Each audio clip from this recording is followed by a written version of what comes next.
생활 속 법률 히어로 이승우 변호사의 사건 파일.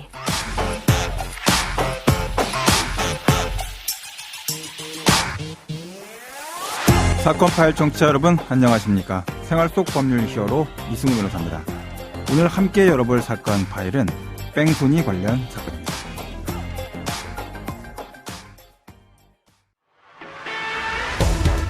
새벽 시간 도심도로에서 난폭 운전을 하던 운전자가 사고를 내고 달아나 경찰이 추적에 나섰습니다. 경찰은 승용차 주인이 아닌 다른 사람이 운전했을 가능성이 높은 것으로 보고 수사하고 있습니다. 어느덧 3월도 중순으로 접어듭니다. 새해에 세우셨던 계획들 잘 유지하고 계신지요? 혹시 계획 차질 좀 생겼다 하시더라도 오늘부터 다시 초심으로 돌아가서 시작하시면 됩니다. 자, 마찬가지로 차량 인명사고가 났을 때도 그렇습니다. 음주인지 무면허인지 이런 거 내 사정만 생각하지 마시고요. 자, 우선 사람 챙기고 문제 해결해서 더 큰 피해 발생하지 않도록 기본을 지키는 것이 중요합니다. 늦지 않았거든요. 그때라도 지켜주시면 됩니다. 자, 오늘 인명사고 후에 도주, 뺑소니, 도주 차량에 대해서 배슬찬 변호사 알아보도록 하겠습니다. 안녕하세요, 변호사님. 네, 안녕하세요. 배슬찬 변호사입니다. 네, 그 맞죠? 제가 말씀드린 것처럼 음주 무면허 처벌받는 것 때문에 겁나서 도망가면 안 되죠? 네, 절대 안 됩니다. 네, 절대 안 되죠. 네.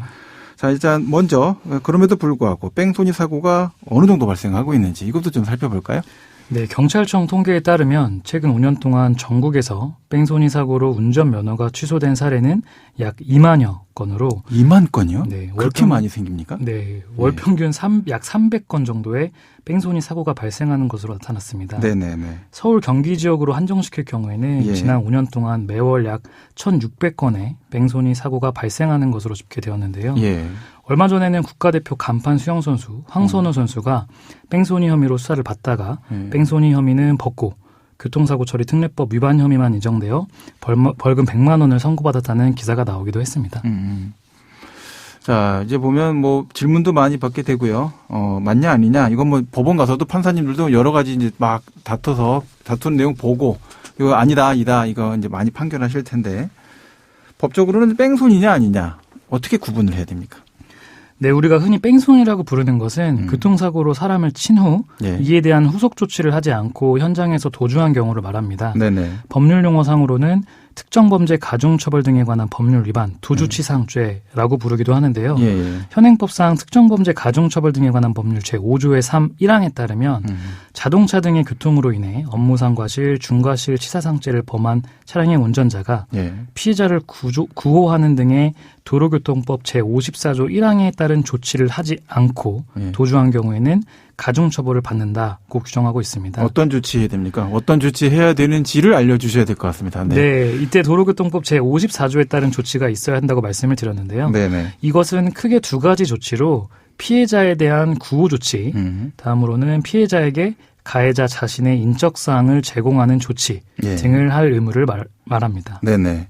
자, 그러니까 사고 발생해서 인명사고 발생했으면 해당되는 내용에서 피해자한테 괜찮으세요? 구호 조치 해주고 필요하면은 병원 관련된 구급차를 부른다든지 하는 조치를 해야 되고 인적사항 저 누구고 어떤 사람이니까 연락하실 수 있는 연락처 남겨준다 이런 얘기입니까? 네, 맞습니다. 네. 자, 이 뺑소니 관련돼서는 많은 분들이 범죄 처벌 많이 크게 받는다, 잠수하면 구속된다 알고 계시고. 또 행정적으로는 면허 취소도 이루어진다 이렇게까지 대략적으로 알고 계시거든요. 정확하게 한번 정리를 좀 해 주시죠.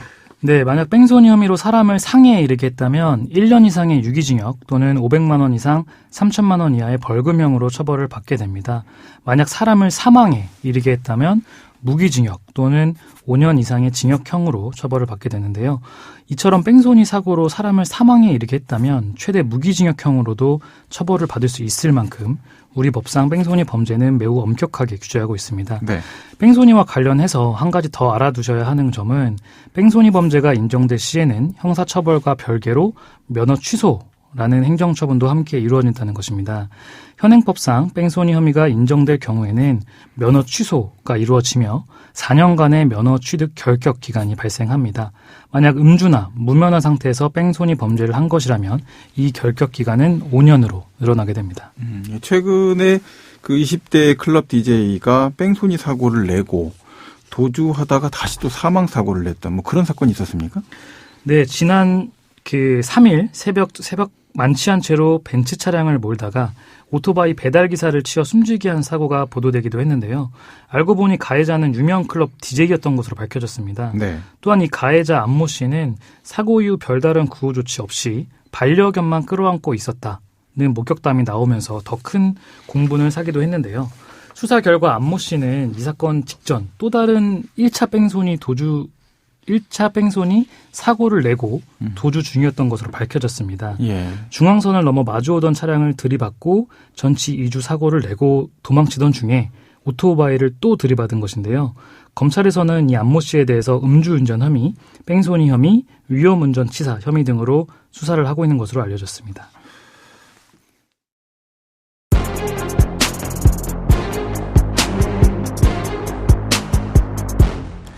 이게 이제 하여튼 범죄라는 게 습관이거든요. 자기도 모르는 사이에 습관이 자라나서 이제 이렇게 행동을 하고 술 깨고 나면 엄청 크게 후회를 하는 그런 상황이 될 텐데. 자, 변호사님이 이제 준비해 오신 사건으로 좀 들어가서 뺑소니에 관련된 문제 좀 살펴보도록 하죠. 뺑소니가 인정되는 건 아까 같은 걸 요건을 갖춰야 되니까 좀 쉽게 발생하진 않을 것 같기도 한데 어떻습니까?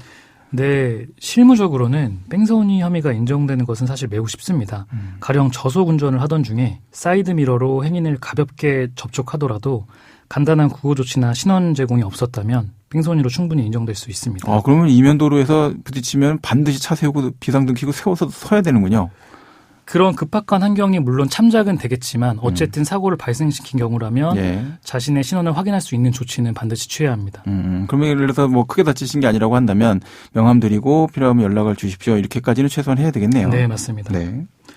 최근 제가 실제 수행한 사건 중에는 그 상가 지하주차장에서 행인과 가벼운 접촉만으로도 뺑소니 혐의로 송치까지 된 사건이 있었습니다. 이제 의뢰인이었던 운전자는 이제 비가 오던 날 볼일을 보기 위해 상가 건물 지하주차장에 진입을 했고 저속으로 주행하면서 이제 주차 자리를 알아보고 있었는데요. 그러던 중 갑자기 주차장 기둥 벽 쪽에서 미세한 충격을 느꼈습니다. 이 운전자 차량의 경우 충돌 시 곧바로 사이드미러가 접히는 기능이 있었고 이 사이드미러 또한 바로 접혔습니다. 워낙 미세한 충격이었고 주차벽 기둥 바로 옆이어서 운전자는 당연히 주차 기둥에 차량이 가볍게 스친 것으로 알았습니다. 몇 초 뒤 사이드미러가 다시 펴지고 사이드미러를 통해 뒤를 보니 저 뒤에 한 여성분이 걸어가고 있긴 했지만 차량 쪽을 쳐다보거나 하지 않고 평범하게 뒤로 걸어갔기 때문에 운전자는 별 대수롭지 않게 자신의 차를 주차했습니다. 주차장에서 많이 발생할 수 있는 그런 상황일 것 같긴 하거든요. 또 상가 주차장 같은 데들은 보면 이제 조명이 충분한 데도 있고 충분하지 못한 곳들도 있고 그렇게 되는 상황인데 자, 그 상황에서 그 후에 문제가 어떻게 됐습니까? 네. 하지만 며칠 뒤 운전자가 이제 경찰로부터 뺑소니 혐의로 신고를 당했다는 연락을 받게 되었는데요. 사실관계를 확인해 보니 상가 건물 지하 주차장에서 뒤로 걸어가던 여성이 사실은 운전자 차량의 사이드미러와 충돌을 했던 것이었습니다. 네. 운전자는 이런 상황에 대해서 전혀 인식조차 못했기 때문에 매우 당황했는데요.